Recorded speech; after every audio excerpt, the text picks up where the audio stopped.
시국선언까지 나서게 된 이유는 지금까지 대한민국의 평범한 사람으로 살아오면서 정치에 무관심하게 살아왔지만 지난 12월 3일 비상계엄 및 탄핵 전국 이후로 벌어지는 일들을 보며 더 이상 가만히 있다가는 나라가 위험하다고 판단했기 때문입니다. 우리의 많은 선조들이 피와 땀으로 일궈낸 자유민주주의 대한민국이 심각한 도전을 받고 있으며 경로 양보편에 있음을 깨닫고 이제는 우리가 자유를 외치고 싸워야 할 자리임을 느껴 이 자리에 나왔습니다. 맞습니다. 우리는 더 이상 침묵하지 않겠습니다. 대한민국의 자유민주주의를 지키기 위해 그리고 올바른 역사를 만들어가기 위해 행동할 것입니다. 오늘 이 자리가 작은 외침으로 끝나지 않고 오늘 우리가 함께 뜻을 모아 자유와 정의를 향한 큰 흐름을 만들어가는 데 일조하기를 간절히 바라며 이 자리를 준비했습니다. 하고 여러분 그리고 시민 여러분 이제 우리의 목소리를 높이고 행동합시다. 감사합니다.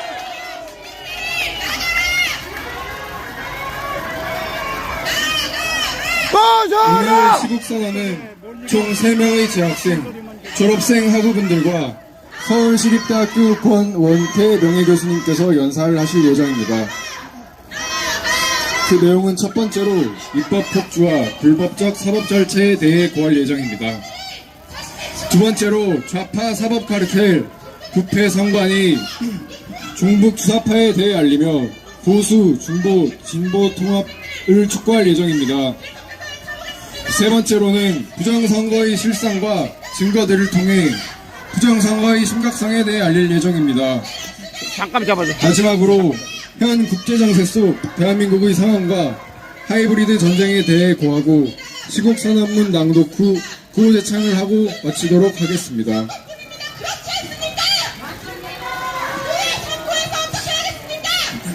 여러분 시작하면서 구호 한번 외치도록 하겠습니다.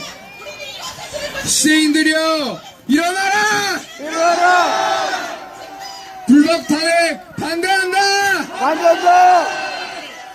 감사합니다. 저희는 오늘 이 자리에서 계엄을 통해 우리가 알게 된 것을 고하고 이 땅에 살아갈 청년이자 국민으로서의 생각과 입장을 확실히 밝힐 것입니다. 먼저 경영학부 2학번 이용우 학우님께서 입법 폭주와 불법적 사법 절차에 대하여 발언하시겠습니다. 큰 박수로 맞아주시기 바랍니다. 안녕하십니까? 저는 경영학부 이제 2학번 이용호입니다. 저는 여타 대학생들과 마찬가지로 높은 학점을 받기 위해 도서관에서 밤낮 없이 공부하고 방학에는 계절학기 혹은 대외활동을 하기 위해 이리저리 뛰던 학생이었습니다. 12월 3일 계엄으로 인해 많은 분들이 처음엔 어리둥절하셨을 겁니다. 저도 마찬가지였습니다. 그러나 모든 결정에는 그 나름의 이유와 무게가 있습니다. 대통령의 고유 권한인 비상계엄을 선포한 이유가 있다고 생각한 저는 그동안 알아서 잘 돌아갈 것이라 생각한 사회에 깊이 고민해본 결과 국회의 입법 폭거를 알게 되었고 뿐만 아니라 부정선거 의혹과 하이브리드 전 하에 대한민국이 위태로운 상황에 있음을 깨닫게 되었습니다. 또한 대통령의 비상계엄이 내란이라는 저들의 프레임으로 뒤덮여 졸속으로 탄핵이 진행되고 체포되고 구속되는 상황을 더 이상 참을 수 없어 이렇게 목소리를 내게 되었습니다. 잘했다! 이 자리에서 국회의 폭거를 고하고 불법적 사법 절차의 부당성에 대해 여러분들께 고하고자 합니다. 헌법 제46조 2항 국회의원은 국가의 이익을 우선하여 양심에 따라 직무를 행한다. 여러분, 과연 계엄 이전 국회는 국가의 이익을 우선한 것이 맞습니까? 아닙니다! 헌법 54조에서 예산 편성은 정부에게, 예산 확정 권한은 국회에게 주고 있습니다. 이는 각각의 권한을 제한하는 바가 있으나 결국 국가의 이익이라는 동일한 목적을 가지고 견제와 균형이 이루어져야 하는 것입니다. 그러나 2024년 우리는 무엇을 목도하였습니까? 12월 1일 거대 여당은 정부 여당과의 협의도 없이 4조에 달하는 예산 삭감을 단독으로 처리했습니다. 예산 삭감된 항목을 보면 체코 원전 계약 수주와 같은 성과가 이루어지고 있는 원자력 기술 개발 관련 예산 삭감, 대한민국 안보를 위협하는 북한의 고도화되는 무기에 대응하는 국방 예산 삭감, 자신의 지부를 조사하고 감사하는 법무부, 감사원의 검사와 감사원장을 탄핵하는 것도 모자라 법무부, 감사원의 수사, 감사 활동을 하는 특활비를 삭감했습니다. 석방하라!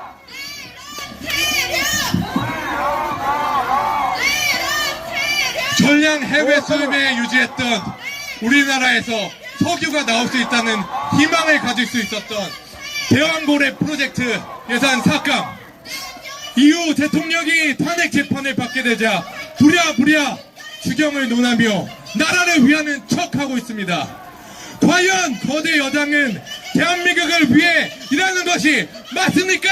아닙니다! 이뿐만이 아닙니다. 대한민국의 지속 가능성에 대해 2030 우리 청년들이 중요합니다. 그러나 이를 위한 정부 정책에 대해서도 거대 여당은 반대하고 나섰습니다. 고령화와 기형적인 인구 구조로 인해 연금에 대한 2030 청년의 부담은 나날이 커져만 가고 있습니다. 이런 상황에서 거대 여당은 개혁 특위도 거부하며 미루고 있습니다.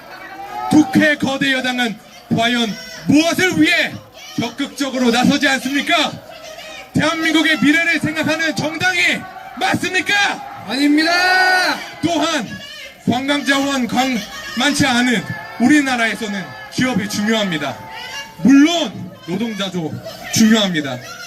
기업은 투자를 통해 리스크를 감수하고 노동자들은 기업과 손과 발을 맞춰 기업이 경쟁력을 갖추고 노동자도 챙기면서 발전해 나가는 것은 숙명입니다.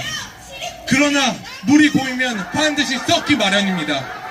노조의 고용세습 등의 부당채용이나 노조 회계 투명화 등 더 나은 환경을 만들고자 하는 법을 야당은 반대했습니다. 거대 여당은 대한민국의 발전을 생각하는 정당이 맞습니까? 아닙니다! 이에 더하여 반도체 산업 특별법, 첨단 에너지 3법 모두 우리의 국가 산업이고 중요한 과제입니다.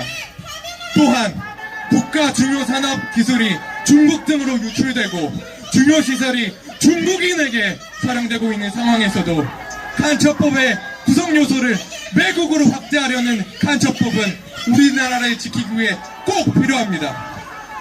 그러나 대통령의 탄핵 소추전 모두 반대했습니다. 그러다가 대통령이 탄핵 재판을 받으니 이제 부랴부랴 일부 협의하는 모습을 보입니다. 이것은 반대를 하는 형태가 아니겠습니까? 맞습니다! 탄핵은 어떻습니까? 개헌 전까지 22차례의 탄핵 소추가 이루어졌습니다. 우리나라는 탄핵 소추가 되는 즉시 직무가 즉시 정지됩니다. 이렇게 막대한 힘을 가진 탄핵은 국회의 숙고가 이루어져 명확한 사유로 진행되어야 합니다. 그러나 어떻습니까? 거대 여당의 비위를 수사하는 검사를 탄핵하고 지부를 감사하는 감사원장을 탄핵하고 언론 장악을 위해 방통위원장 등을 탄핵했습니다. 이런 탄핵이 과연 국가를 위한 탄핵이라고 이야기할 수 있습니까? 아닙니다! 불법 사법 절차의 부당성에 대해 이야기해 보겠습니다. 전국적 투표로 뽑힌 민주적 정당성이 가장 큰 대통령에 대한 탄핵 절차는 그 어떤 절차보다 그 규정을 엄격히 따라야 할 것입니다. 그래야 국민들 손으로 직접 뽑은 대통령에 대한 탄핵이 납득할 것이 때문입니다. 헌법재판소 제40조 1항에는 분명하게 탄핵 심판의 경우 형사소송에 관한 법률을 준용하고 라는 문구가 적혀 있습니다. 이는 개정 전 민사소송과 형사소송을 함께 준용하고 하도록 한 과거 문법이 문제가 있음을 알고 개정한 것입니다. 이렇게 형사소송법을 준용한다면 피고인의 방어권과 인권이 충분하게 보장됐어야 합니다. 하지만 대통령의 탄핵 심판에서 방어권과 인권이 충분하게 보장됐습니까? 아닙니다! 대통령의 반대 신문권은 제한되었고 논란이 있는 홍장원 메모도 증거로 채택되었습니다. 그리고 변호인단의 증거 능력이 없는 증거에 대해 이의를 제기하자 문형배 헌법재판관은 너무 늦었다며 논의도 거치지 않고 이의를 기각했습니다. 이에 더하여 피소추자가 충분한 파악권을 가져 반대 신문으로 증언을 탄핵하고 소추자의 주장을 반박해야 하나 초시계로 시간을 재고 소추자와 피소추자에게 시간을 동등히 주었으니 공정하게 진행되었다고 합니다. 이에 과연 방어권이 정당하게 행사되었다고 할 수 있겠습니까? 아닙니다! 이뿐만이 아닙니다. 답변서 제출 기한 미보장, 일반적인 변론기일 지정, 재판 중인 사건 서류 송부 촉탁, 국회 내란죄 처리 요구 수용 등 위법한 것이 너무나도 많습니다.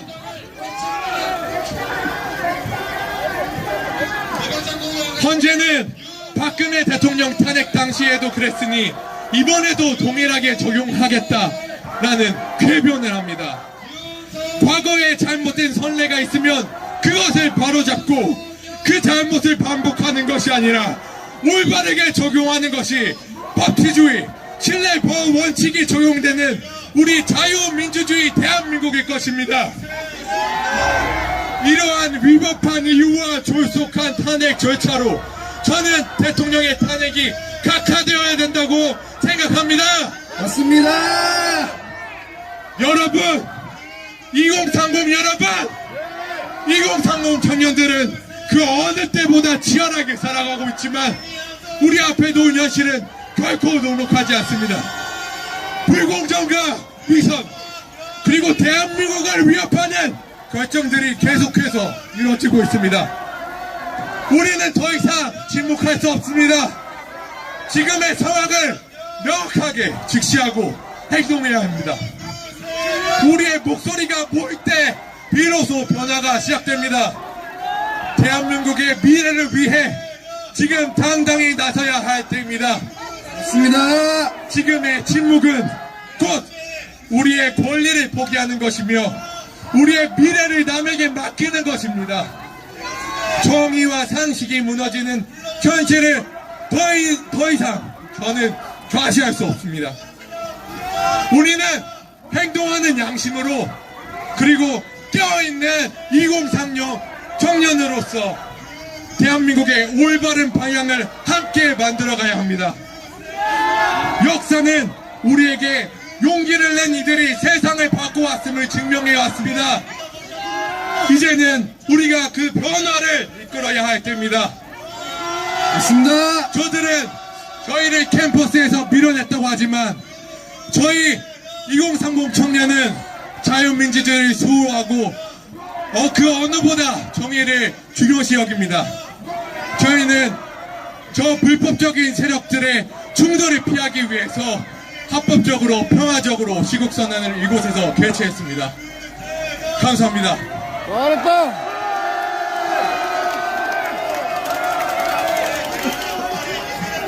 네, 감사합니다. 이어서 졸업생 김은별 학우님께서 대한민국을 장악하고 오염시키는 카르텔들의 실상을 알리고 대한민국의 통합을 촉구하는 발언을 하시겠습니다. 큰 박수로 맞아주시기 바랍니다. 안녕하십니까? 제 목소리 잘 들리세요? 안녕하십니까? 시립대 재학생, 졸업생, 국민 여러분, 애국 시민 여러분. 서울시립대 산디과 졸업생 김은결입니다. 저는 공정과 정의를 사랑하는 시대인에게 상식이 있는 자랑스러운 자유 대한민국 국민들에게 호소하고자 이 자리에 섰습니다. 대통령이 계엄령을 내린 근본적인 이유는 현재 우리나라를 좀먹고 있는 기득권들로 인해 공정과 상식이 사라지고 있었기 때문이라고 생각합니다. 시대인 여러분, 현재 수많은 대학생들이 릴레이로 탄핵 반대 시국선언을 하고 있습니다. 또한 대한민국의 50%가 되는 시민들이 대표적으로 전환길 선생님을 포함하여 부산, 대구, 대전, 전국 방방곡곡으로 아스팔트로 뛰쳐나오고 있습니다.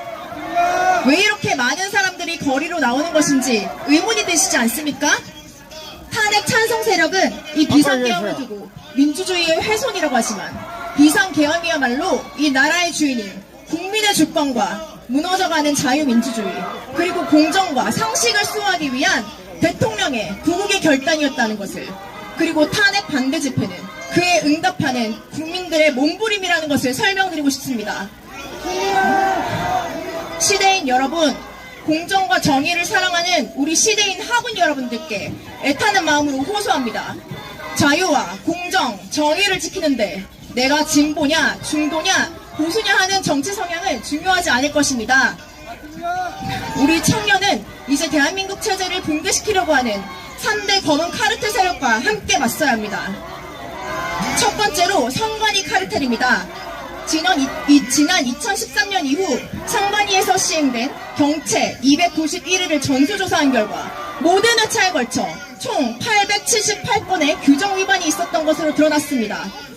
특히 선관위 고위직 인사들은 인사 담당자들에게 거리낌 없이 연락하여 채용을 청탁했으며 채용 공고 없이 선관위 자녀들을 내정하거나 친분이 있는 내부 직원이 면접 점수 조작, 변조 등의 갖가지 방법을 동원한 것이 밝혀졌습니다.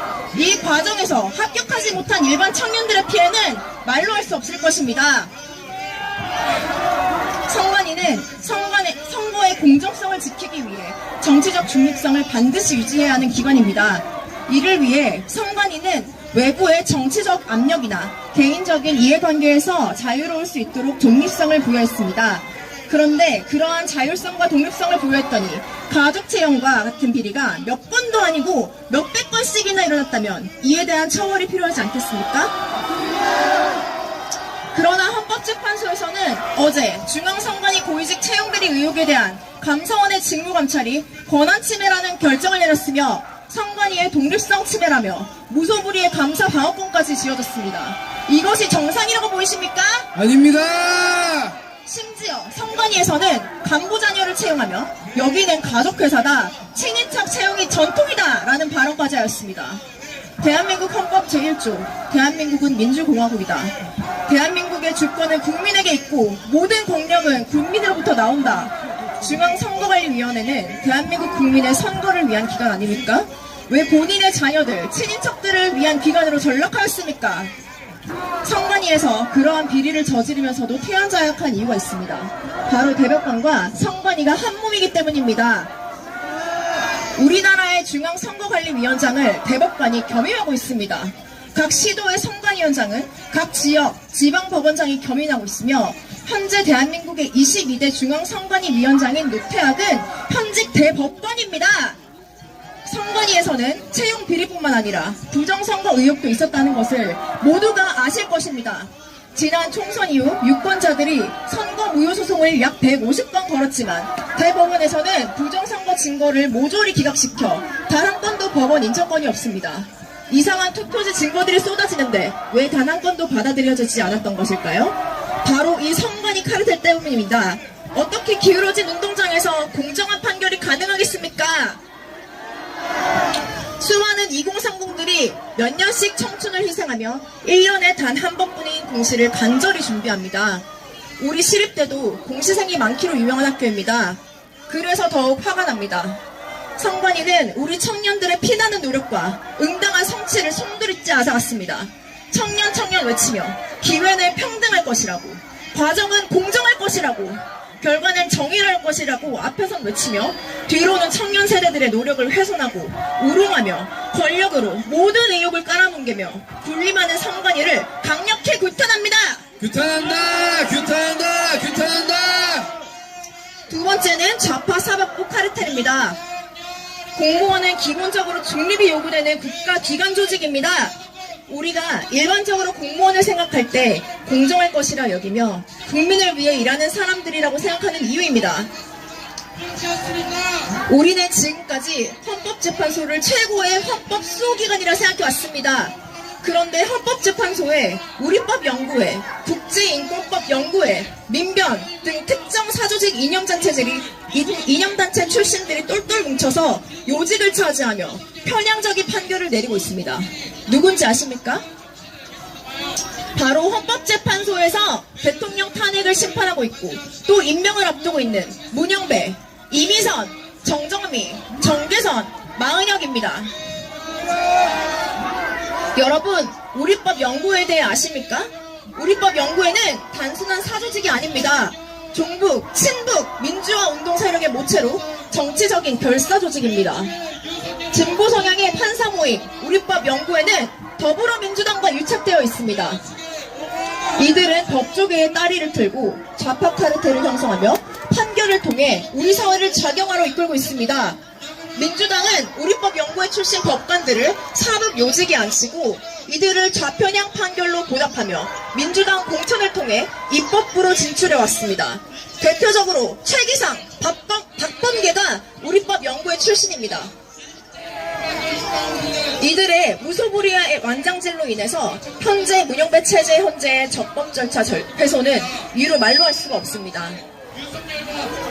소추안에서 내란죄를 빼달라는 국회 측 요구 수용, 형사소송법 298조 위반, 당사자의 동의 없이 검찰 신문조서를 증거로 채택, 헌법재판소법 40조 위반, 마은혁 관련 심판 와중에 민주당의 사후추인 제공, 헌재와 민주당 짬짬이 의혹, 피소추인 7일 답변기한 보장 없이 공판 기일 지정, 헌재법 29조, 형소법 266조 위반, 피소추인 측과 협의 없이 8차까지 변론기일 지정, 정치 편향 및 불공정, 국회 측의 수사서류 총부 촉탁 수용, 헌재법 32조 단서 위반, 증인신문 때 대통령이 참여권리 보장 안 함, 형소법 163조 위반, 번복된 증언 채택, 필정 감정을 통한 진위 없이 증거 채택, 형소법 312조 위반. 이와 같이 수도 없이 편향된 절차 진행, 법치주의 훼손에 저는 분노합니다.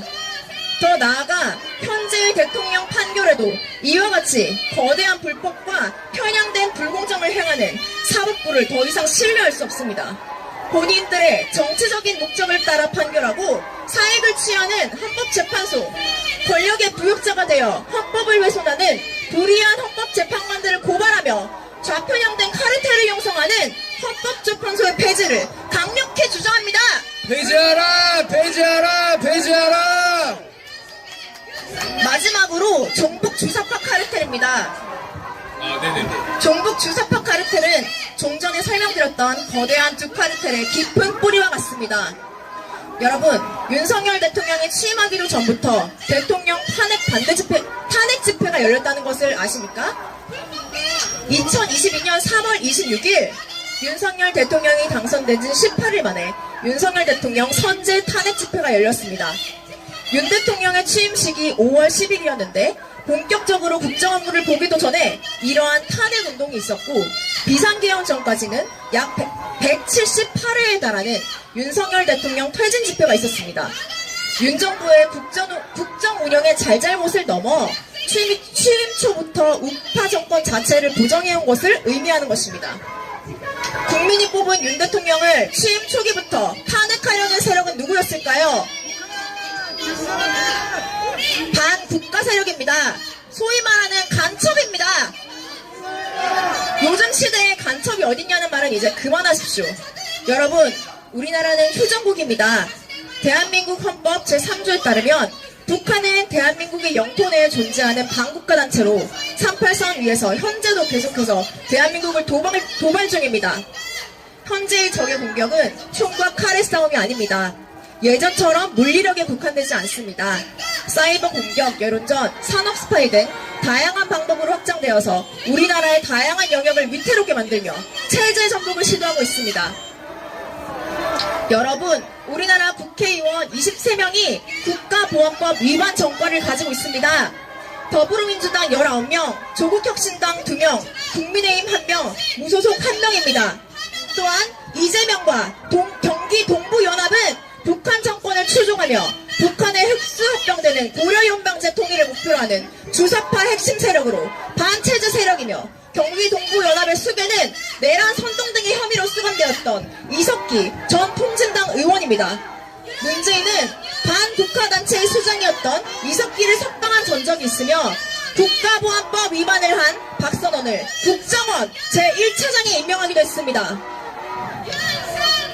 또한 변호사계의 우리법 연구회인 민변 출신의 이재명 변호사는 민주노동당 김미희 후보와의 연대를 통해서 성남시장에 당선되었습니다. 이와 같은 사례는 수도 없이 많습니다. 이렇게 북한을 추종하는 대한민국 체제에 반대되는 세력들이 힘을 합쳐서 입법부, 사법부, 행정부에 알까기를 하였고 우리나라의 기득권을 차지했습니다. 그 결과 간첩은 국민들 그리고 여당의 눈치도 보지 않고 북한의 지령을 수행하고 있습니다. 지난 2024년 11월 국가보안법 위반 혐의로 실형을 선고받은 민노총 간부 3명은 민노총 내부 비밀 조직을 만들어 102회에 걸쳐 북한으로 지령문을 받았고 북한에 보고문을 전달했음이 밝혀졌습니다. 북한의 간첩 사례는 이뿐만 아니라 수도 없이 많습니다. 자세한 내용은 생략하겠습니다. 우리는 어떤 문제가 있을 때 가장 이득을 보는 사람이 범인이라는 것을 알고 있습니다. 우리나라의 입법부, 행정부, 사법부가 마비되고 지도자가 무너지며 보수가 괴멸하고 국민이 분열되며 국가 기밀시설이 탈취되고 기업이 무너질 때 가장 이득을 보는 사람이 누구일까요? 우리나라의 국정이 혼란스러울 때 가장 이득을 보는 사람이 누구겠습니까? 도대체 누가 내란 범입니까? 아직도 윤석열 대통령이 권력 찬탈을 위한 쿠데타를 일으킨 것이라고 생각하십니까? 아직도 태극기를 들고 거리로 나온 시민들과 저희가 극우로 보이십니까? 묻고 싶습니다. 시대 재학생, 졸업생 동문 여러분, 그리고 대한민국 국민 여러분, 여러분의 상식과 양심 앞에 다시 한번 호소드립니다. 우리는 좌파 사법 카르텔, 부정부패 선관위 카르텔, 정부 주사파 카르텔과 싸워야 합니다. 지금은 대한민국의 자유민주주의 체제를 붕괴시키려는 기득권과의 싸움입니다. 이런 싸움에 있어서 내가 진보냐, 중도냐, 보수냐 이것은 중요하지 않을 것입니다. 누가 시대의 부름 앞에 일어나시겠습니까? 누가 시대의 부름 앞에 응답하시겠습니까? 시대의 부름 앞에 깨어나십시오. 응답하십시오. 분노하십시오. 자유 대한민국을 지켜주십시오. 맞습니다. 감사합니다.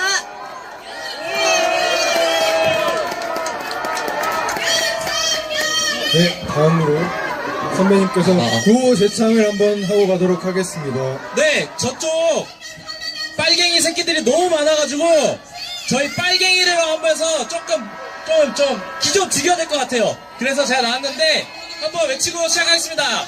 빨갱이래요. 빨갱이래요. 빨갱이래요. 빨갱이래요! 빨갱이래요. 빨갱이래요! 감사합니다.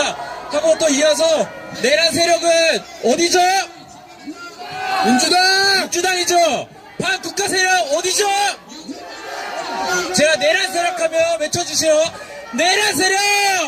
민주당! 반국가 세력! 민주당! 내란 세력! 민주당! 반국가 세력! 민주당! 야, 너네 쿠데타 정의는 알고 있냐? 대통령이 무슨 쿠데타야! 쿠데타를 알지도 못하는 애들이 쿠데타라고 하니까 정말 웃기는데, 나 전학가 나서 너네보다 훨씬 공부 많이 했어. 알겠냐? 네, 감사합니다. 한번 다시 한번 빨갱이를 하고 다음 연사 물려주도록 하겠습니다. 빨갱이래요. 빨갱이래요! 간첩은 나가라! 감사합니다. 다음은 서울시립대학교 권원태 명예교수님께서 부정선거에 대하여 발언해 주시겠습니다. 큰 박수로 맞아주시기 바랍니다. 안녕하십니까. 권원태입니다. 먼저 기도하시겠습니다. 하나님 아버지, 우리 지금 이렇게 모여서 서로 자기 주장을 이야기를 하고 있는데 아버지 저쪽 편 자기네들이 무엇을 하는지 모르고 있습니다. 아버지 저들도 불쌍하게 여겨주셔서 저들이 하나님 아버지 믿고 천국 갈 수 있도록 인도하여 주시옵소서. 지금은 저렇게 떠들지만 자기네들이 떠드는 것이 어떤 식으로 자기네들한테 돌아올지 전혀 모르고 하는 짓들입니다.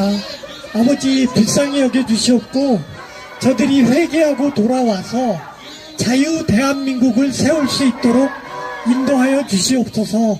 감사드리며 모든 말씀 우리 구주 예수 그리스도의 이름 받들어 기도로 싸움나이다. 2020년도 21대 국회의원 선거가 있었습니다. 선거 전에 야당과 여당의 지지율은 비슷했습니다. 조금 차이가 나는 정도였는데 유시민이 뜬금없는 예언을 했습니다. 더불당이 180석을 차지할 것이다 라고 이야기를 했습니다. 저를 비롯한 많은 사람들이 헛소리로 치부했습니다. 하지만 당일 오후 6시에 더불당이 180석을 차지한다는 선거일 충물구 조사 결과가 발표되었습니다. 유시민의 예언이 딱 들어맞은 것이었습니다. 이게 어떻게 가능했을까요? 방송사들도 황당합니다. 사전투표함은 오후 6시 이후부터 개봉되었습니다. 사전투표에서는 출구조사도 못하게 금지되어 있습니다. 득표율을 알 수 있는 방법이 없었습니다. 그런데 사전투표가 열리기 전인 6시부터 이미 방송사들은 180석을 정확하게 알았습니다. 그렇다면은 그때 사전투표함이 열린 다음에 당락이 많이 뒤집어졌습니다. 그렇다면은 그 뜻은 무슨 뜻이냐? 방송사들은 사전투표함에 어떤 표들이 들어있는지 미리 알고 있었다는 이야기 아닙니까?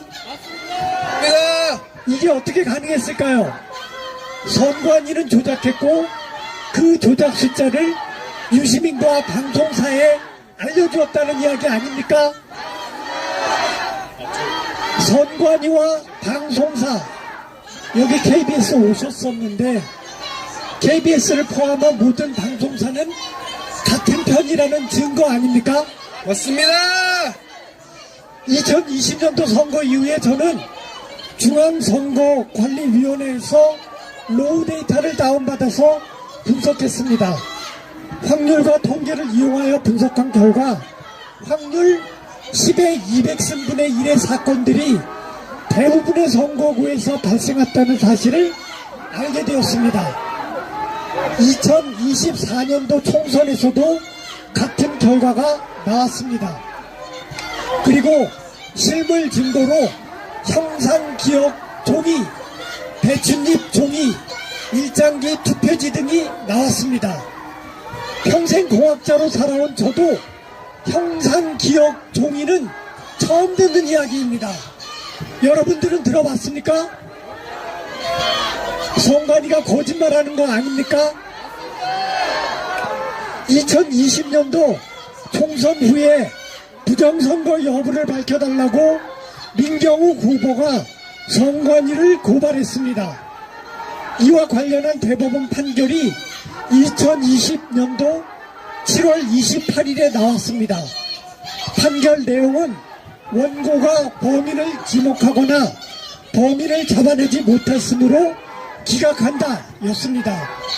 이 판결은 살인자를 잡아내지 못했기 때문에 기각한다 라는 뜻과 같습니다. 살인사건을 목격하면 우리가 살인자까지 잡아야 됩니까? 살인자를 잡은 후에 신고하지 않으면 살인이 아니란 말입니까? 선관위와 대법원이 같은 편이란 뜻 아닙니까? 맞습니다. 이상함을 감지하고 감사원이 선관위를 감사하려고 했습니다. 하지만 선관위는 헌법기관이라는 명목으로 감사를 거부했습니다. 그래서 선거감사를 못하고 대신 처용감사를 했습니다. 그랬더니 3,000명 중 1,200명의 친인척이 부정채용되었다는 사실이 밝혀졌습니다. 1,200명의 친인척이니까 2,400명이 같은 편이란 뜻입니다. 나머지 600명도 5.18 특별 제후로 인원을 채웠다면 3,000명 모두가 같은 편으로 만들 수가 있습니다. 화들짝 놀란 더블당은 선관위를 감사한 감사위원장을 탄핵시켜서 직무를 정지시켰습니다. 선관위와 더불민주당이 같은 편이란 뜻 아닙니까? 맞습니다. 2001년도 DJ는 대규모 언론 세무조사를 실시했습니다. 그래서 어마어마한 5천억 원의 세금을 취직했습니다. 그리고 그 세금을 깎아주는 대가로 좌파 신문 기자들을 채용하게 했습니다. 그 좌파 신문 기자들이 지금은 중책을 담당하게 되어서 모든 메이저 신문들이 좌경화되었습니다. 현재 조선일보, 중앙일보, 동아일보가 우파 신문입니까? 아닙니다. 그들은 오히려 좌파 쪽에 가깝지 않습니까? 메이저 언론과 더불당이 같은 편이라는 뜻이 아닙니까? 맞습니다. 헌재에서 헌법재판소에서 탄핵 재판이 진행되고 있습니다. 그런데 문행배 헌재는 부정선거 관련 증인 신청과 사실조회 신청을 대부분 기각했습니다. 그게 중요한 계엄의 이유라고 호소했음에도 불구하고 들으려고도 안 했습니다. 부정선거에 관해서는 눈을 감고 귀를 막고 있습니다. 선관위와 헌법재판소가 같은 편이란 뜻 아닙니까? 맞습니다. 이와 같이 대법원, 국회, 헌법재판소, 공중파 방송, 메이저 언론들이 꽁꽁 뭉쳐서 선관위를 옹호하고 있습니다. 거기다가 민노총, 전교조 등이 합세해서 지금의 대한민국 상황은 공산화 직전의 베트남과 유사하고 공산화 직전의 홍콩과 비슷합니다. 그럼에도 아직도 많은 국민들이 언론에 세뇌되어 이 위험을 모르는 것이 사실 아닙니까? 맞습니다. 1919년 박원순 당시 서울시장이 중국 광동성을 방문했습니다. 광동성은 방문 답례 선물로 박원순에게 초상화를 선물했습니다. 그랬더니 그 초상화를 열어봤더니 초상화는 박원신 시장께 아니었습니다. 그것이 이재명의 초상화였습니다. 2019년도였는데 이런 의전 실수는 핵폭탄급입니다. 있어서도 안 되고 있을 수도 없는 일입니다. 그런데 이런 일이 벌어졌습니다. 이것은 실수가 아닙니다. 이것은 중공이 지지하는 사람은 당신이 아니다, 이재명이다 라는 사실을 그때부터 천명한 것입니다. 이후에 박원순은 아주 작은 실수로 자살당했고 이재명은 많은 비리 의혹에도 불구하고 지금까지 권력을 유지하고 있습니다. 이재명 뒤에 누가 있다는 말입니까? 중공 아닙니까? 중공의 목표는 무엇입니까? 대한민국의 공산화 아닙니까?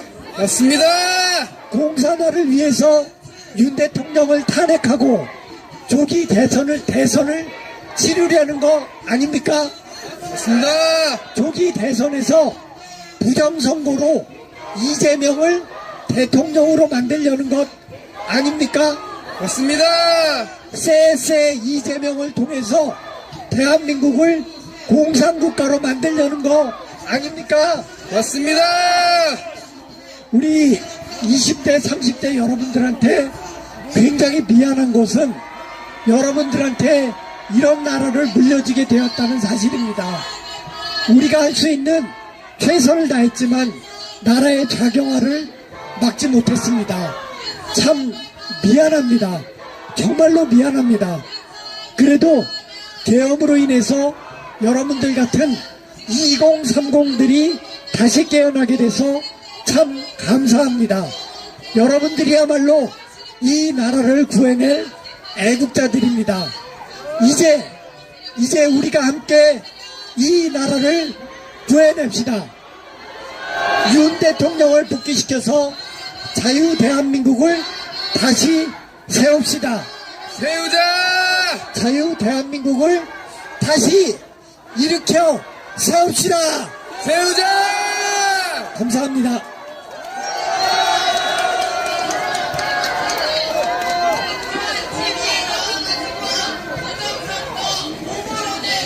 네, 감사합니다. 마지막으로 경영학부 김예준 학우님께서 현재 대한민국이 처한 위기 상황과 대한민국이 치르고 있는 하이브리드 전쟁에 대해 발언하시겠습니다. 큰 박수로 맞아주시기 바랍니다. 안녕하십니까? 시대인 여러분, 그리고 애국시민 여러분, 저는 자유민주주의를 수호하고자 하는 경영학과 2학번 김예준입니다. 여기 계시는 분들은 익히 알고 계시겠지만 대한민국은 공산화 직전입니다. 거의 90%까지 진행되었습니다. 상황이 이렇게까지 심화됐지만 아직도 나는 정치 관심 없어, 싸우는 거 머리 아파 하면서 찾아보려고도 들으려고도 하지 않는 사람들이 많습니다. 저희는 한 사람이라도 더 관심을 가질 수 있도록 계속해서 알리고 목소리를 내야 합니다. 맞습니다. 저는 대한민국이 현재 얼마나 위험한 상황인지, 그리고 지금 대한민국이 치르고 있는 하이브리드 전쟁의 실태가 어떠한지 말씀드리고자 합니다. 우선 하이브리드 전쟁은 전통적인 군사적 충돌뿐 아니라 비군사적 수단을 동원하여 상대 국가를 불안정하게 만드는 전쟁 방식을 말합니다. 주로 사회주의 국가나 일당 독재 국가들이 자유민주주의 국가들을 상대로 이를 전개하고 있습니다. 중국 공산당은 1999년 제시된 한계를 뛰어넘는 전쟁, 초안전을 새로운 전쟁 개념이자 전쟁 군사 전략을 취하고 있습니다. 차오리안과 왕샹수이는 그 저서인 초안전에서 미국은 신무기에 의한 압도적 전쟁 승리의 사고가 고착되어 있는 것이 약점이다. 미국이 상상하지도 못하는 방식으로 미국을 파괴하고 승리를 쟁취해야 한다고 주장했습니다. 중국은 세계의 패권을 손에 넣는 것을 포기한 적이 없습니다. 그들은 오래전부터 아주 치밀하게 준비했습니다. 군사적 분야와 민간 분야를 막론하고 적국에게 악영향이나 피해를 주는 게 가능하기만 하면 수단과 방법을 가리지 않고 전략을 이행했습니다. 자유민주주의 진영이 보장하는 표현의 자유, 개인의 권리 등을 악용하여 체제의 약점을 비집고 들어가 국민 분열과 갈등을 조장하고 국가와 자유진영을 무력화시키려 하고 있습니다. 우리는 이를 반드시 막아야 합니다. 맞습니다. 대한민국은 중국 공산당 전략의 주요 표적 중 하나로, 공산당은 대한민국을 반드시 친중 종속화해야 하는 눈엣 가시와 같은 존재로 보고 있습니다. 공산당은 대한민국의 언론과 미디어를 매수하여 가짜뉴스를 만들고 좌파 조직들을 총동원한 선전선동으로 국민들을 혼란에 빠뜨립니다. 댓글 조작 부대를 조직적으로 운영하여 일명 맘카페를 주 타겟으로 커뮤니티 사이트, SNS 같은 곳에서 여론전, 심리전을 펼치고 있습니다. 교육에 침투하여 역사를 왜곡하고 사법부에 침투하여 대한민국의 사정기능을 마비시킵니다. 우리나라 국민들의 삶이 우리나라를 속국 취급하는 중국인들에 의해 결정되고 대통령 탄핵 심판에까지 영향을 미친다는 게 이게 말이나 됩니까? 아닙니다! 게다가 대한민국과 전쟁 상태에 있는 북한도 국가적인 차원에서 양성한 해커들을 통해 선관위를 비롯한 국가기관들을 해킹하여 국정을 마비시키고 간첩들에게 지령을 내려 대한민국의 분열을 확산시키고 있습니다. 민노총 간부가 북한으로부터 이태원 참사 당시 세월호 참사 때와 같은 정세 국면을 조성하는 데 중심을 두고 각계각층의 분노를 최대로 분출시키라는 이름의 지령을 받았다는 사실도 모두 알고 계실 것입니다. 또한 북한은 여성 노조단체를 내세워 자한당은 여성들을 아이 낳는 도구로 여긴다는 인식을 퍼뜨리라는 지령도 내렸습니다. 우리 국민들 사이에 있던 이념, 남녀, 세대 등 여러 갈등들의 시작이나 확산이 우리 국민들의 아픔을 이용한 중국, 북한의 공작이었다는 사실이 너무나도 통탄스럽습니다. 아직까지 탄핵을 찬성하고 민주당을 지지하는 사람들은 이제 좀 깨어나라! 깨어나라! 또한 기술전, 무역전, 자원전도 발생하고 있습니다. 대한민국의 핵심 산업들의 중국과 무관한 기업체로 위장 후 우수 인력을 파격적인 조건으로 영입하여 기술을 빼돌리고 기술 발전을 저해합니다. 보안 시스템이 잘 구축된 대기업보다는 핵심 협력 업체를 공략해 기술을 빼내거나 중소기업의 취약한 보안 관리를 악용합니다. 오염된 리서치 업체를 통해 기술 정보를 대행 수집하고 국내 업체 내부나 국내 대학의 유출 조력자와 자국 스파이를 심습니다. 고려 아연과 같은 자원 안보의 핵심적인 기업에서 일어나는 적대적 M&A도 너무나 의심스럽지 않습니까? 맞습니다! 뿐만 아니라 중국과 북한에서는 마약을 생산하고 유통하여 우리나라 내 범죄 조직들과 연대하고 우리 국민들을 병들게 합니다. 그 수익으로는 정치인을 매수하고 친중 성향 정치인들을 심습니다. 캐나다, 대만, 호주 총선에도 중국 공산당이 개입한 사실이 드러났는데 대한민국에서는 이런 일이 없을 것이라는 것은 너무나도 순진한 발상입니다. 중국 공산당 간부들은 우리를 비웃고 있을 것입니다. 이에 분노한 다음에 이제 거리로 나와주십시오! 나가자! 친중 선양 정치인들은 법 개정을 통해 중국인들에게 투표권과 각종 혜택을 주고 중국인들이 한국에 대거 들어와 우리 국민들의 피를 빨아먹기 쉽게 만듭니다. 이들은 겉으로만 듣기 좋은 달콤한 말로 국민들을 속이고 뒤에서 각종 범죄와 비리를 저지르며 오히려 국민들의 삶을 힘겹게 만듭니다. 우리는 이번 기회에 중국몽과 함께하겠다. 중국의 셰셰, 대만의 셰셰, 거리는 이들도 반드시 척결해야 합니다!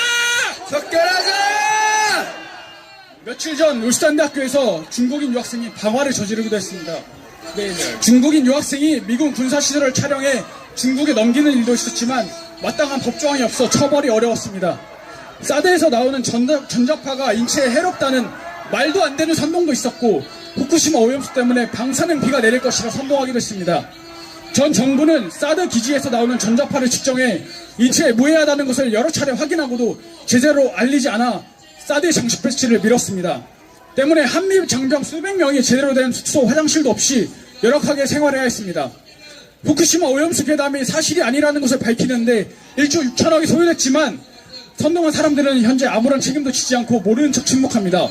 관련된 업종에 종사하시는 우리 국민분들만 고스란히 피해 입었습니다. 여러분, 이런 것들이 진짜 음모론들이고 극자 언론들에 의한 선동 아닙니까, 여러분? 맞습니다! 도저히 이해하기 힘든 일들이 왜 자꾸 발생하지? 하는 의문에 중국 공산당과 반국가 세력을 대입하면 모든 퍼즐이 자연스럽게 맞춰집니다. 제가 여기서 말씀드리지 못한 일들도 너무나 많고 일반 국민이 인식하지 못한 일들도 물밑에서 일어나고 있을 것입니다. 이러한 행위들은 명백한 침공이고 지금 대한민국은 전시사변에 준하는 국가 비상사태입니다. 하이브리드 전쟁에서의 패배가 더 지속되면 우리는 더 이상 아무런 방어도 할 수 없을 만큼의 내상을 입어 재래식 전력은 힘도 못 써보고 중국의 나라를 빼앗기는 상황까지 이를 수 있습니다. 이런 상황에서도 정치에 무관심하고 깨어나 행동하지 않는 사람에게 어떻게 자유를 누릴 자격이 있다 말할 수 있겠습니까? 맞습니다! 현재 대한민국에서 발생하는 정치적 위기는 전세계 자유진영과 공산진영 간의 이념 전쟁의 축소판이며 대한민국은 전세계 자유진영의 지정학적 최전선에 서 있습니다. 이러한 가운데 윤석열 대통령의 계엄은 국민들에게 올리는 경종이었고 국가와 국민을 보호해야 하는 대통령으로서 불가피했던 최후의 선택이었습니다. 우리의 자유와 주권을 지키기 위해 윤석열 대통령을 지키고 끝까지 싸워야 합니다. 그리고 우리 끝내 승리합시다. 승리하자! 마무리로 구호 외쳐주시면 감사하겠습니다. 탄핵해!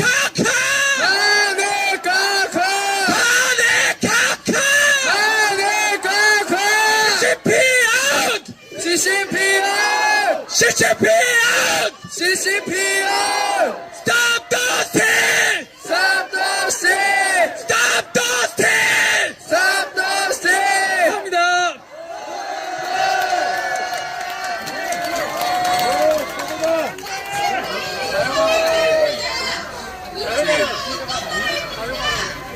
네, 감사합니다. 다음으로는 자유 발언이 있겠습니다. 시작으로는 저희 국어학번 선배님이신 목격자 K님이 해주시겠습니다. 큰 박수 부탁드립니다. 여러분, 시립대인들입니다. 박수 한번 주십시오. 저는 이 자리에 엄청난 영광의 마음으로 섰습니다. 바로 제가 시립대인입니다. 국어학번입니다. 여러분, 개몽되셨습니까? 네! 여러분, 개몽되셨습니까? 네! 개몽되셨습니까? 네! 여러분, 윤석열 대통령은 헌재에서의 최후 변론에서 이 젊은이들이 개몽됐기에 계엄령의 목표는 이미 달성되었다 승리 선포하셨습니다. 대통령의 승리 선포 여러분 믿으십니까? 여러분, 우리는 계몽된 자입니다. 계몽은 영광일까요? 여러분, 불행히도 계몽된 자들은 지금부터 고통이 시작입니다. 여러분, 이 말씀을 드려서 죄송합니다. 우리는 지금부터 전투를 해야 됩니다. 맞습니다! 계몽된 것은 우리가 우월감을 느낄 일이 아닙니다.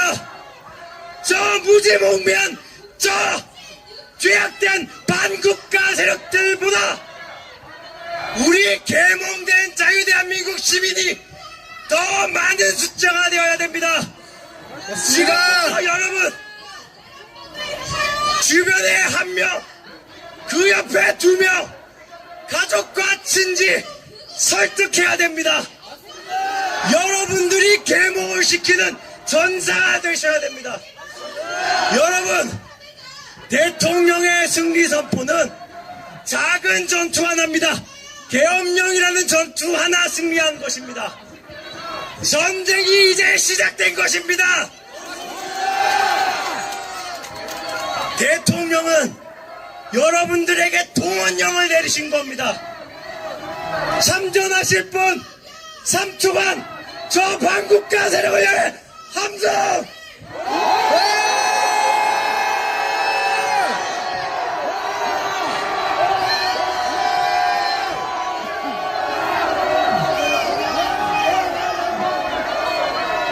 여러분, 저는 지난 2019년 홍콩에서 반중국 시위를 정말 뜨겁게 했던 그날 홍콩 현장에 있었습니다. 저는 홍콩에 8년간 살고 그리고 시진핑을 떠나 대한민국으로 도망왔습니다. 여기서는 제가 더 이상 도망갈 곳이 없습니다. 저 맞부터 싸우겠습니다. 천멸중공! 천멸중공! 천멸중공! 이 네 글자의 한문은 제가 홍콩 현지에서 보고 충격을 받았던 그 네 글자입니다. 그리고 홍콩에서 제가 충격을 받았던 벽 글씨가 있습니다. 읽어드리겠습니다. 영어로 빠르게 먼저 읽겠습니다. Dear world, CCP will infiltrate your government. Chinese enterprises interfere your political stance. China will harvest your home like Xinjiang. 여러분, 신장이 어디신지 압니까? Be aware or be the next. 여러분, 신장이 될 것입니까? 여러분, 홍콩이 될 것입니까? 아닙니다! 이 내용은 그 당시에는 굉장히 앞선 생각이었을 겁니다. 중국 공산당이 당신의 정부에 침투할 것이다. 그리고 중국의 자본이 당신들의 정치적 스탠스에 영향을 끼칠 것이다. 여러분, JTBC가 왜 저렇게 왜곡된 보도를 하는지 아십니까? 중국의 어마어마한 자본이 거기에 투자되어 있습니다. 여러분, 이 대한민국의 늘공뿐만이 아니라 선출직 공무원뿐만이 아니라 수많은 정부 직책을 가진 자들이 굉장히 친중국적입니다. 여러분, 이것은 다 우연이 아닙니다. 맞습니다. 홍콩이 이미 경험을 하고 외쳤습니다. 여러분, 하지만 그때 여러분 들으셨습니까? 그때는 우리가 개몽되기 전이었습니다. 여러분, 아직 늦지 않았습니다. 여러분, 오늘 나온 아주 끔찍한 뉴스 하나 말씀드리겠습니다. 태국이 중국 공산당의 요구를 받아서 위구르 난민 40명을 중국으로 추방했습니다. 여러분, 대한민국이 이렇게 돼야 됩니까? 중국 정부는 호주 정치인에게 뇌물을 주고 친중적 정책 위반을 하라 선거를 돕고 어마어마한 자금을 썼습니다. 그것을 양심 고백하려 했던 그 호주의 정치인은 어느 날 갑자기 암살당했습니다. 캐나다에서는 중국이 선거에 개입했다는 의혹이 있었지만 캐나다 정부가 부인을 했었습니다. 하지만 아주 최근에 나온 뉴스는 중국이 실제로 캐나다의 정치에 개입했다는 명확한 팩트입니다. 호주와 캐나다에 그리고 심지어 미국에도 간첩을 보내고 자본으로 영향을 끼치는 중국이 대한민국에 영향을 끼치지 않을 것이라고 믿는 것은 아주 전능화 같은 생각입니다. 맞습니다. 우리가 전능화입니까? 우리는 드디어 개몽되었습니다. 윤석열 대통령 덕분에 개몽되었습니다. 멸공을 외치는 자가 지금 이 21세기에 시대착오적인 것이 아니라 시대 정신인 것입니다. 맞습니다. 저 반국가 세력이 어떤 깃발을 들고 있는지 보십시오. 공산당 선언 깃발을 들고 있습니다. 전위 공산주의 깃발을 들고 있습니다. 그냥 공산주의가 아닙니다. 전위. 더 급진적으로 나아가는 공산주의입니다. 여러분, 지금 21세기에 저것이 시대착오적인 것입니다. 이 시대착오적인 반국가 세력에 우리가 강하게 맞붙어 싸우는 것이 시대 정신인 것입니다. 맞습니다. 시대가 여러분을 부릅니다. 맞서 싸울 자 3초간 함성을 질러주십시오.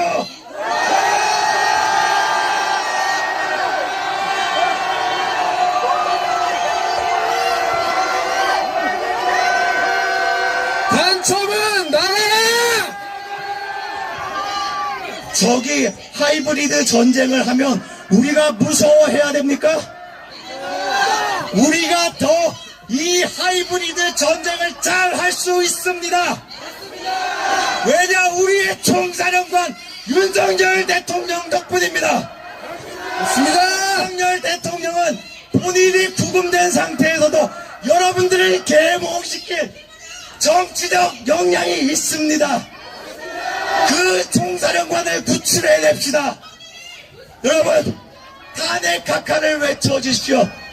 탄핵카카! 탄핵카카! 탄핵카카! 탄핵카카! 탄핵카카! 탄핵카카! 감사합니다.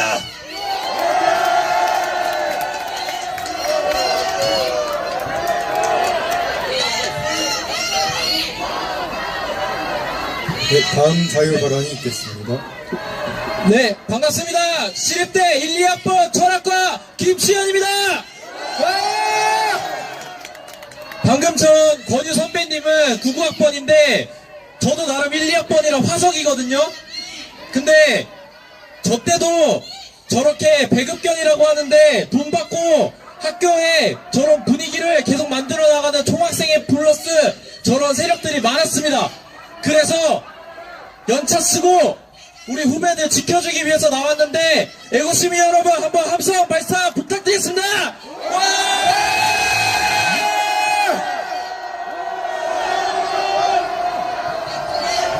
여러분 방금 말씀 잘 해주셨지만 저와 우의 싸움입니까 지금? 아닙니다. 저는 공산주의와 우리나라는 자유민주주의 국가입니다. 공산주의를 물리치고 반국가 세력과 국가 세력 간의 싸움입니다. 맞습니다. 잘 아실 거라 믿는 우리 애국 시민분들께 더더욱 호소드립니다. 저희는 개봉되었습니다. 한 분 한 분 가족분들, 주변 지인들, 친구들 모두 개봉시켜야 됩니다. 우리 좋은 세금이 좋은 곳에 쓸 수 있도록 해야 됩니다. 서울시립대는 유난히 세금의 특혜를 많이 받는 학교입니다. 그렇기 때문에 조금 더 저런 학생분들이 많을 수 있습니다. 그렇지만 저는 오늘 이 시국선언을 통해서 움직임이 달라질 거라 생각합니다. 하지만 한 가지 유의 깊게 말씀드리고 싶은 부분이 있습니다. 어저께 북한에서 내려왔다는 지령문입니다. 윤석열 탄핵만이 민중의 살 길이다. 용산 대통령실에 대량의 삐라가 뿌려졌다고 합니다. 저 민노총 및 친북단체가 저희 내일 광화문에서 이루어지는 탄핵 반대 집회에 잠입해서 서부지법처럼 폭동을 유도할 거라고 예정되어 있습니다. 시민분들, 저희는 평화 집회죠, 맞죠? 맞습니다. 저렇게 저희를 방해하고 저런 게 과연 민주주의일까요? 아닙니다. 민주주의를 지켜내자는데 과연 민주주의인지는 잘 모르겠습니다. 같은 민주주의이긴 하죠. 인민민주주의. 맞습니다. 김건희를, 윤석열을, 우리 대통령과 우리 사모님을, 영부인을 저렇게 반말을 찍찍 내뱉으면서 외치는 저런 국민들이 과연 국가 세력일까요? 아닙니다. 단 국가 세력들에게 하나 외치고 싶습니다.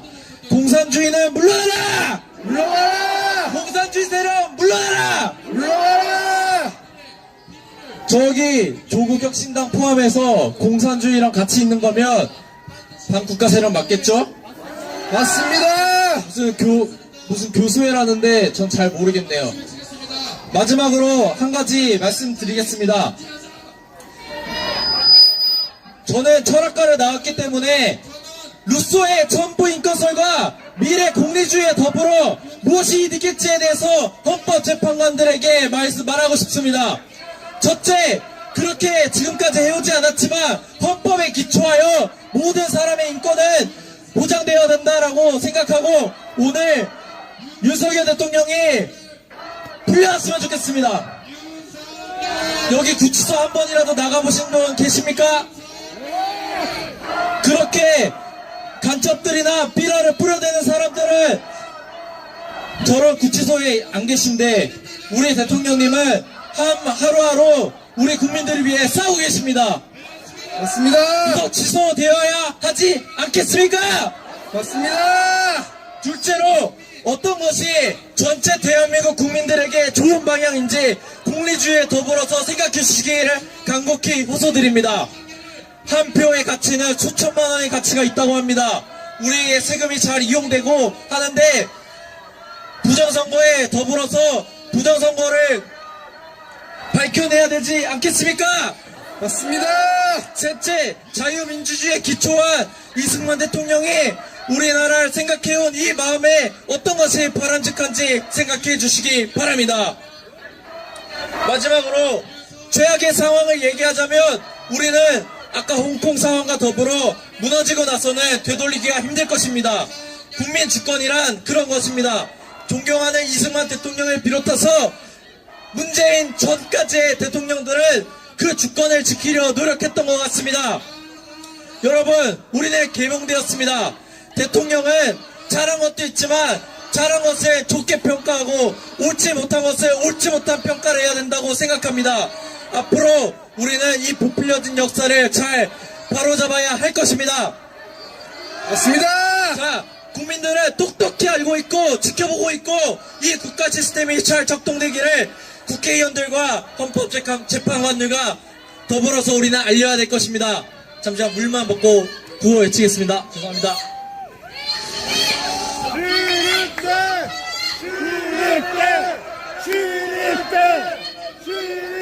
자, 여기서 인문학관이 굉장히 멀거든요.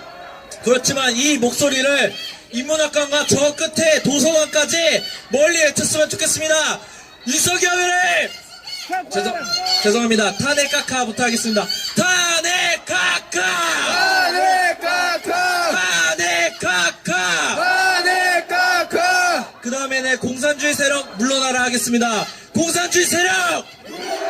공산주의 세력! 물러가라! 그 다음에 서울시립대가 줄여서 시대인이라고 하거든요. 시대인아 깨어나라 하겠습니다. 시대인이요! 깨어나라! 시대인이요! 깨어나라! 감사합니다. 감사합니다.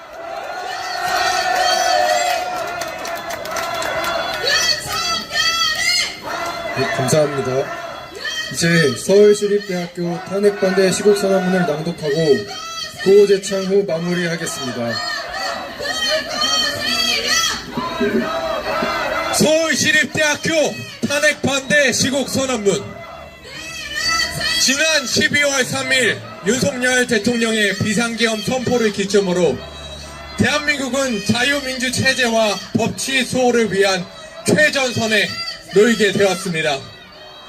대한민국 건국 이래 앞세대가 지켜온 자유민주주의를 수호하려는 국민과 이를 무너뜨리려는 반국가 세력 간의 치열한 전쟁이 벌어지고 있는 것입니다. 그리고 지금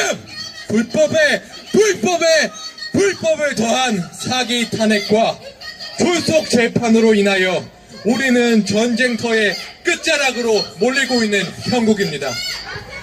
그럼에도 한 가지 희망적인 것은 대한민국을 이끌어갈 우리 2030 세대가 점차 깨어나고 있다는 사실입니다.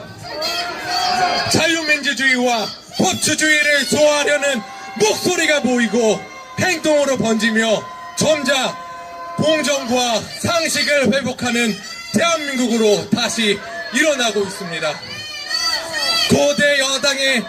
거대 야당의 입법 독재와 빈약한 근거 아래 남발된 29번의 줄탄핵, 그리고 사회의 각종 안전망을 뒤흔드는 도저히 이해할 수 없는 예산 삭감으로 인하여 행정부 마비는 물론 헌법이 보장하는 삼권 분립마저 심각하게 훼손당함으로써 대한민국은 자유민주주의와 법치주의에 역행하고 있습니다.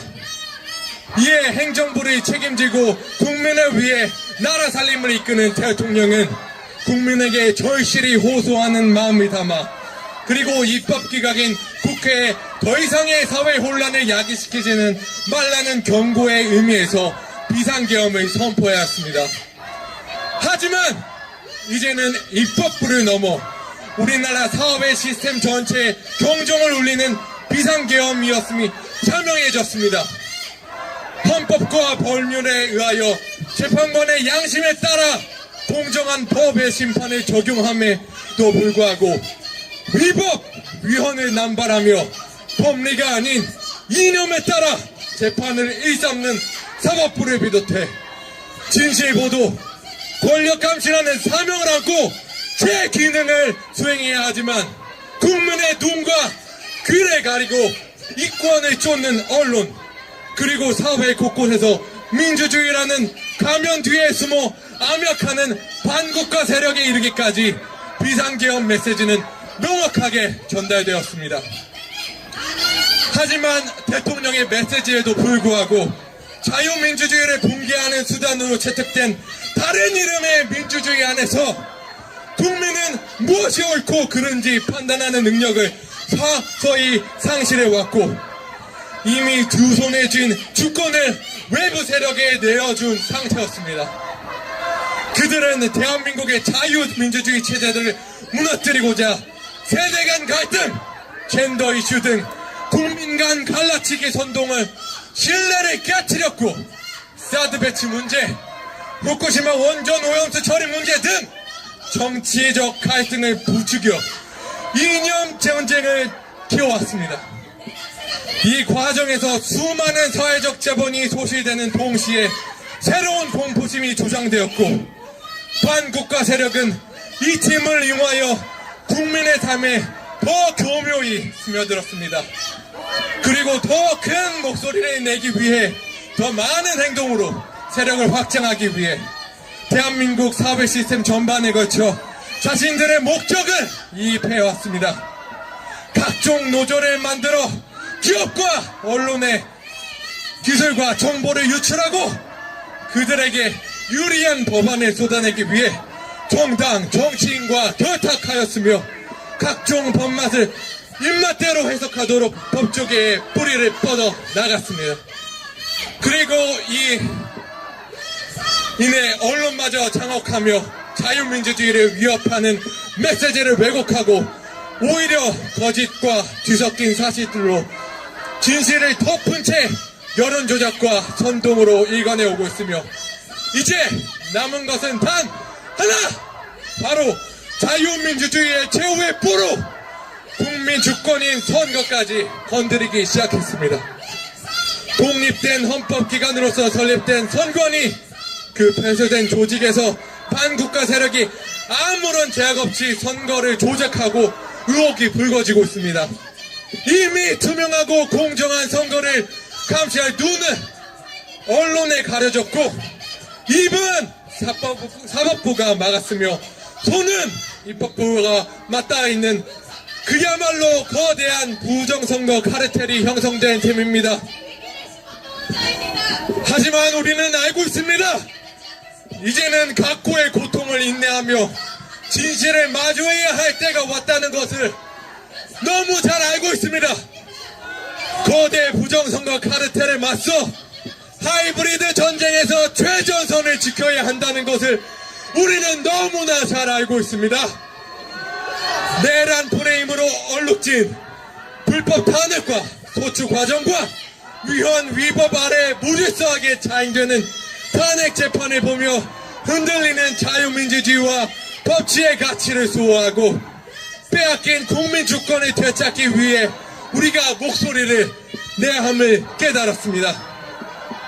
개헌 초기 저 줄곧 대통령 퇴진을 외쳐오던 야당과 언론은 때를 놓치지 않고 비상계엄에 대한 반감 정서를 선동하여 국민들로 하여금 퇴진 촛불을 들게 했습니다. 하지만 그로부터 3개월이 지난 지금 촛불을 들던 국민 중 절반 이상이 그 촛불을 내려놓고 깨닫고 이제는 탄핵 반대가 적힌 피켓을 손에 쥔 채 윤석열 대통령 욕폭기를 외치고 있습니다. 시대인들이여 2030 젊은 세대들이여 목소리 내는 것을 두려워하지 마십시오. 우리가 두려워해야 할 것은 저 반국가 세력에 빼앗길지 모르는 대한민국의 내일이며 이를 알면서도 행동하지 않는 어리석은 나의 모습입니다. 지금의 대한민국을 외면한다면 이 나라에 더 이상 웃음소리가 들리지 않는다는 것을 깨달으십시오. 도산 안창호 선생님께서는 말씀하셨습니다. 낭망은 청년의 죽음이요 청년이 죽으면 민족이 죽는다. 우리가 지금 목소리를 내지 않는다면 자유민주주의의 대한민국의 희망은 없습니다.